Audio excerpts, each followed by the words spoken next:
Hi everyone, the question of the day, what is agricole rum?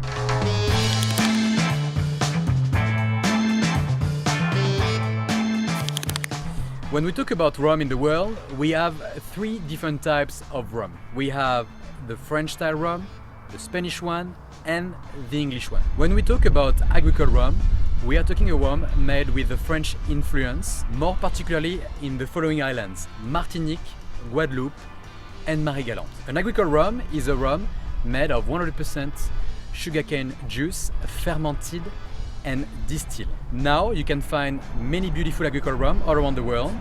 Agricole rum represents only 3% of the global production of rum. For more information about agricole rum, mindspirits.com.au.